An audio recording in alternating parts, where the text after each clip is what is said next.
Hi hello नमस्कार.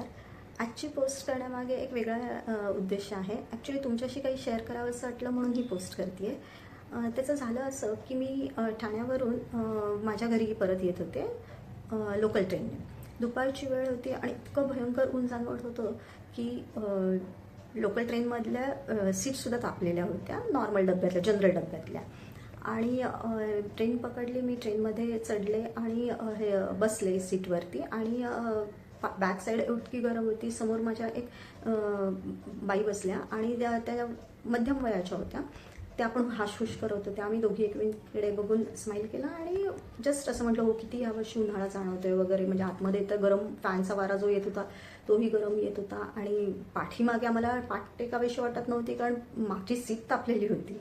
आणि आम्ही हे बोलत होतो तितक्यात एक तृतीयपंथी चढला ट्रेनच्या डब्यामध्ये. आणि म्हणजे असं जाणवत होतं की हा तृतीयपंथी नाही आहे, एक म्हणजे पुरुषच असावा. एक मुलगा होता आणि त्याने सलवार कमीज घातलेला, मेकअप वगैरे केलेला होता.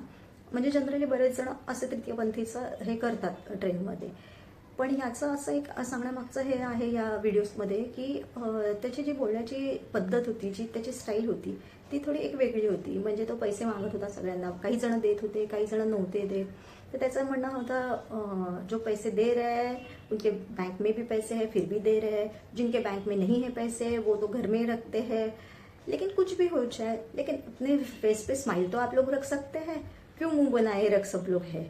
ॲक्च्युली झालेलं होतं की डब्यामध्ये सगळ्यांनाच गरम होत होतं, फॅनचा वारा गरम येत होता, म्हणून सगळ्यांचे चेहरे असे त्रासिक वाटत होते. एकच वाक्य तो बोलला आणि सगळ्यांच्या चेहऱ्यावर स्माईल आलं की त्याची पद्धत ऐकून, बोलण्याची पद्धत ऐकून सगळ्यांना एकदम वेगळं वाटलं आणि बरेच जणांनी स्माईल केलं. म्हणजे एक त्याला पैसे मिळत आहेत नाही मिळत आहेत, पण त्याच्या एका वाक्याने किती चेहऱ्यावरती स्माईल आलं. आणि त्याच वेळेला मला सुद्धा वाटलं की म्हणजे समोरच्या ज्या होत्या त्या म्हणत होत्या की किती गरम होतं आहे, यावर्षी उन्हाळा कडक आहे, खूप टेम्परेचर जास्त आहे, असं तसं. आणि आम्ही एक म्हणजे बोलण्यामागचं आमचं हे होतं की बाबा सगळीकडे जे झाडं तोडणं होतं आहे वगैरे. आणि त्या सगळ्या गोष्टीमुळे कसं झालेलं आहे की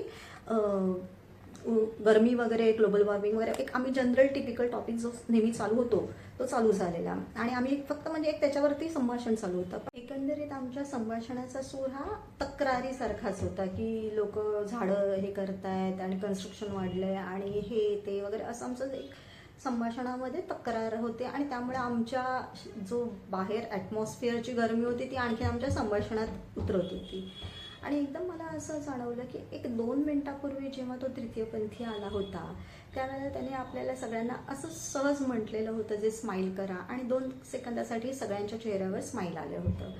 मग मी आमचा अननोन होतो, आम्ही दोघी अनोळखीच होतो एकमेकींना, पण आमचं संभाषण जे चालू होतं त्या संभाषणामध्ये आणि बाजूच्या पण 1-2 जण म्हणजे त्या संभाषणामध्ये इन्व्हॉल्वमेंट दाखवत होत्या.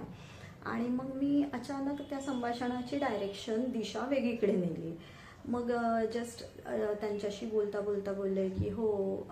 मग त्या म्हटल्या की बाबा आमची स्टेट गव्हर्नमेंटच्या मी आहोत जॉबमध्ये आणि आता आमची जनगणनेची ड्युटी लागलेली आहे आणि या गरमीचा मला त्रास होतोय आता हे ड्युटी करताना वगैरे. मी हळूहळू तो टॉपिक सहज म्हणून एक वेगळीकडे नेला, म्हणजे ॲक्च्युली दुसरीकडेच नेला.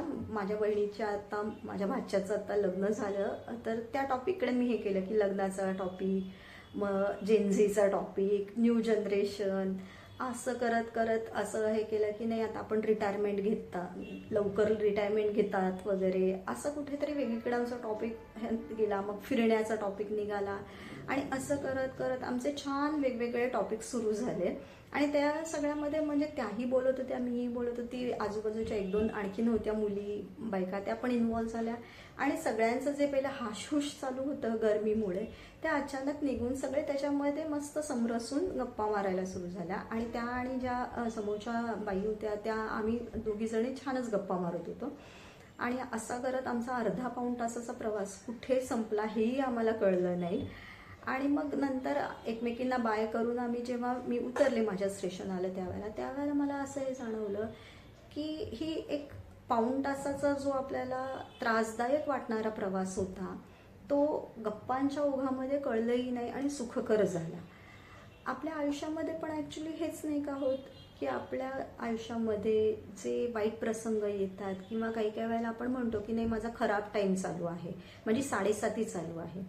समजा आपण या साडेसातीवर किंवा खराब टाईमच्या वेळेला तिकडे फोकस न करता आपण आपल्या कुठल्या तरी वेगळ्याच गोष्टींकडे लक्ष द्यायला सुरुवात केली, कुठल्याही म्हणजे ज्या आवडतात त्या, किंवा काही इन जनरल ज्याच्यामध्ये आपल्याला ज्याच्यापासून कुठेही आपल्याला बोलायला वेळ आपला जातोय, की कुठल्याही नॅचरल गोष्टी, स्पोर्ट्स, म्युझिक, काही कुठल्या गोष्टींवर आपण कॉन्सन्ट्रेट करत गेलो तर ॲटोमॅटिक आपलं त्या साडेसाती किंवा खराब टाईमवरनं निघून नाही का जाणार आपला फोकस, आणि आपल्याला कळेल का मग ही साडेसातीचा किंवा आपल्या खराब टाईमचा प्रवास जो वाईट वाटत होता कसा होणार, ही 7.5 वर्ष कशी संपणार, हा माझा खराब टाईम कधी संपणार, हे जे वाटतं ते आपल्याला खरोखर वाटेल, जाणवतील हे 7.5 वर्ष आपल्याला. मग जसा पाऊण तासाचा प्रवास आम्हाला कुठेच जाणवला नाही, नंतर जी गरमी होत होती किंवा जे वातावरणात तप्तपणा जाणवत होता तो गायब झाला. आपण आपल्या आयुष्यात ही घटना, म्हणजे मला तरी स्वतःला असं वाटलं की या घटनेमुळे खूप माझ्या आयुष्यामध्ये बदल होईल आता. तुम्हाला काय वाटतं?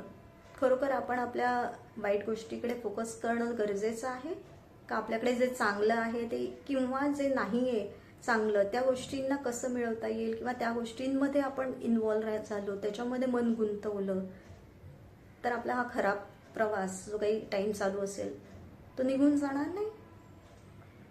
कमेंट करा आणि प्लीज मला पण कळवा.